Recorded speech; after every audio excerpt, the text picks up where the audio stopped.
Hampir semua orang ketakutan dengan COVID akibat propaganda yang dibesar-besarkan oleh media. Tiap hari, semua media mengutip jumlah korban terinfeksi dan kematian akibat COVID. Seharusnya, media-media juga melakukan investigasi dan komparasi sendiri untuk memberi informasi yang lebih mencerahkan bagi publik. Mari kita gunakan data-data yang dipublikasikan oleh organisasi-organisasi elit. Kita gunakan data mereka untuk memukul mereka sendiri. Dalam seni bela diri, ini disebut jurus pinjam tenaga lawan. Kita gunakan data-data jumlah kematian tahun lalu dari PBB, Worldometer, The Lancet Infectious Diseases, dan WHO. Jumlah kematian orang sedunia tahun lalu, proporsi 131 hari dari 1 Januari sampai dengan 10 Mei, hampir 21 juta orang yang mati. Jumlah kematian akibat kanker tahun lalu, pada periode yang sama, 3 juta orang. Kematian akibat HIV atau AIDS, 616.000 orang. Akibat diare, 586.000 orang. Akibat TBC, 530.000 orang. Akibat malaria, 359.000 orang. Akibat COVID-19 disebut 280.000 orang. Artinya, dari 100 orang yang mati di seluruh dunia, cuma 1 orang yang mati karena katanya terinfeksi COVID. Itu pun hasil tesnya 80% meleset. Bukan karena PCR-nya, tapi karena nggak ada acuan ilmiah yang disebut gold standard.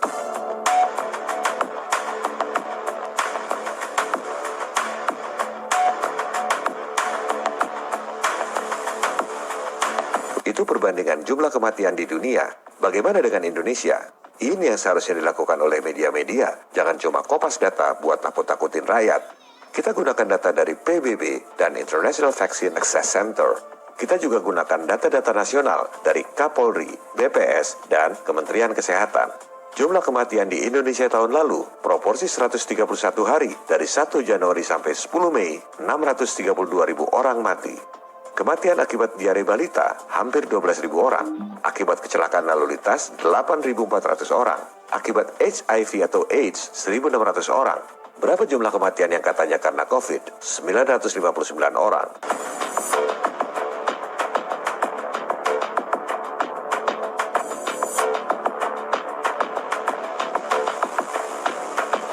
Bukan kita mengecilkan para korban, bukan kita tak berempati. Tapi, kita harus lihat dalam konteks secara keseluruhan.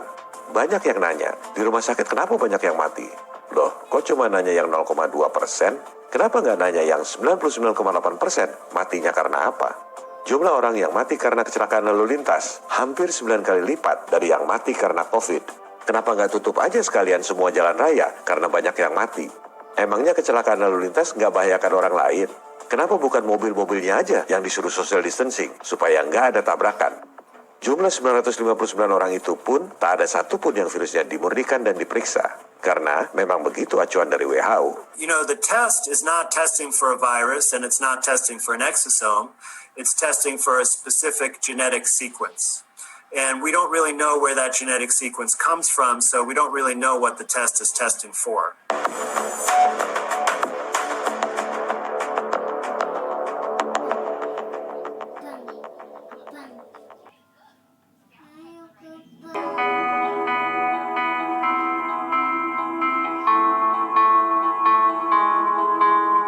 Berikut adalah kesimpulan yang akan saya tulis di layar agar bisa di-capture dan sebar lewat medsos. Sebab, menurut saya, ini adalah temuan yang luar biasa dari Dr. Kaufman. Kita bisa selesai dari masalah COVID saat ini juga kalau kita mau mencoba untuk memahaminya. Prosedur standar yang dilakukan oleh saintis peneliti virus di seluruh dunia adalah sesuai dengan acuan yang diberikan. Ibaratnya, sesuai pelajaran sekolah, textbook. Prosedurnya, ambil sampel dari cairan paru-paru, ambil DNA-nya, teliti urutan genetiknya. Argumentasinya, dari inang atau rumah yang rusak itu pasti ada pencurinya. Jadi, yang diambil itu pasti DNA dan RNA virusnya. Lantas, dibandingkan dengan urutan genetik virus lain yang sudah dikenal. Penentuan spesies COVID adalah seperti itu, langsung dibandingkan dengan urutan genetik SARS. Karena 75% urutan genetiknya sama, maka disimpulkanlah bahwa itu adalah keluarga virus corona. Padahal, menurut sains mereka sendiri, DNA manusia itu 80% sama dengan ikan zebra.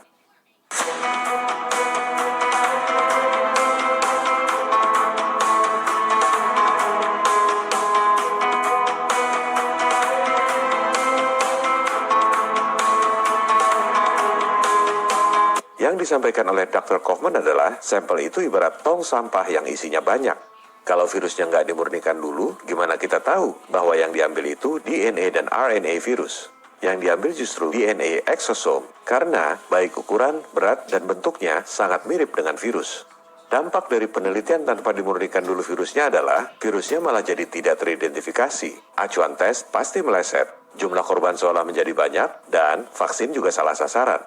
Mau matikan virus, yang dimatikan malah eksosomnya yang sedang membantu mematikan racun. Ini sebenarnya bukan cuma acuan buat COVID, tapi sudah dilakukan sejak tahun 2003. Bahkan, penelitian virus SARS dan MERS juga prosedurnya seperti itu. Coba Anda cek, SARS dan MERS sampai sekarang nggak ada vaksinnya. Cuman nggak dipublikasikan aja. Yang dipublikasikan sehingga terkesan mengerikan adalah HIV. Nggak ada vaksinnya, karena virusnya katanya bermutasi terus. Ada virus yang seperti X-Men terus bermutasi. Tentu sangat mengerikan. Sebenarnya, tahun 2003 itu ada peneliti HIV yang sangat kredibel di Johns Hopkins University bernama Profesor James Hildreth. Dialah yang pertama kali mengungkap bahwa yang dikira virus HIV itu sebenarnya eksosom. Makanya selalu berubah dan gak bisa dikasih vaksin. Karena eksosom itu memang selalu berubah sesuai kadar racun yang ada di dalam tubuh. Ini juga bisa terjadi pada COVID.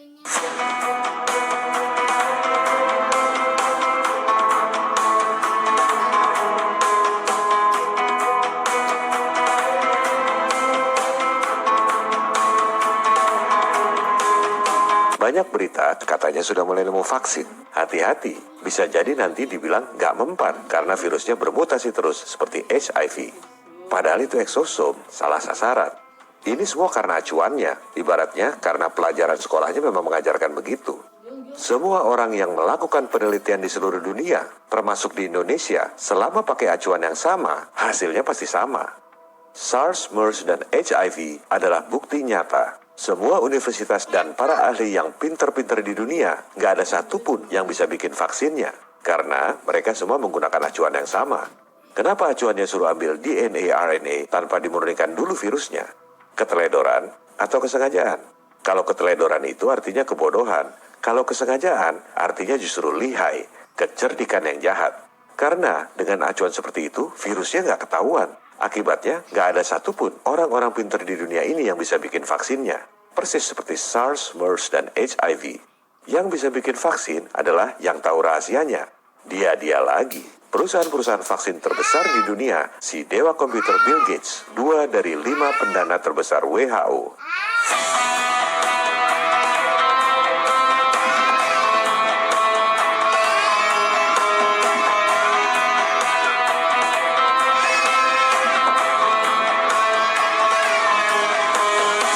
Semua orang yang ngerti software pasti tahu bahwa di dunia komputer itu yang bikin virus adalah perusahaan antivirus.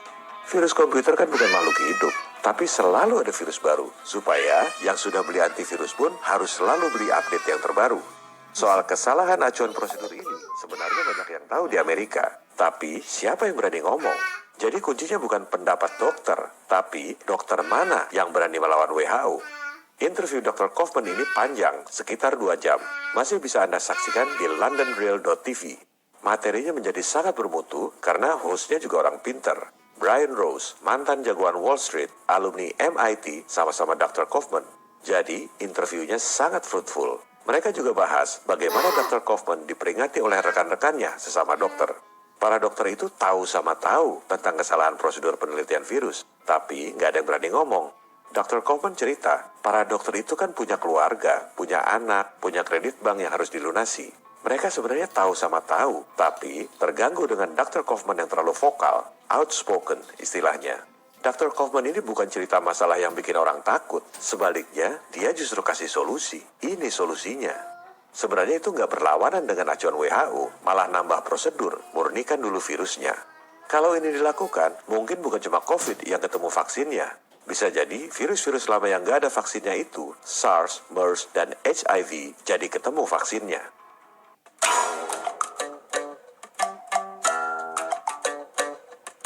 Apa yang harus kita lakukan sebagai rakyat? Pertama, yakinkan diri Anda sendiri, COVID-19 tak seseram propagandanya. Sakit pernapasan yang mematikan itu nyata, tapi belum tentu karena COVID. Ada 4.824 orang mati tiap hari di Indonesia, tapi tidak dibesar-besarkan oleh media. Dari 500 orang yang mati di Indonesia, hanya 1 orang yang katanya karena COVID. Itu pun berdasarkan alat tes yang kambing dan pepaya pun terinfeksi COVID. Dasar ilmiah keberadaan COVID adalah 75% urutan genetiknya sama dengan SARS. Padahal ikan zebra DNA-nya 80% sama dengan manusia. Kita digiring oleh propaganda ketakutan, lockdown, jebakan Nekolim. Hong Kong tidak lockdown, jumlah kematian cuma 4 orang, cukup social distancing. Solusi konkret untuk menurunkan jumlah korban COVID adalah alat tes yang akurat. Caranya, murnikan dulu virusnya, baru kemudian dipetakan. Dari 160.000 dokter di Indonesia, sebenarnya cukup dikerjakan oleh 10 orang saja. Yang penting action, tak perlu debat publik. Ketiga, sebarkan informasi. Share lewat WA, tele, medsos, dan lain-lain. Keempat, aksi people power. Tunjukkan kepada penguasa elit, termasuk penguasa YouTube yang jumlahnya sedikit itu, tak akan bisa melawan kita, rakyat yang jumlahnya banyak. Download video ini sekarang, re-upload di channel Anda atau channel lain sebelum di take down. Jadi, kalau video ini di take down, masih ada ribuan channel lainnya.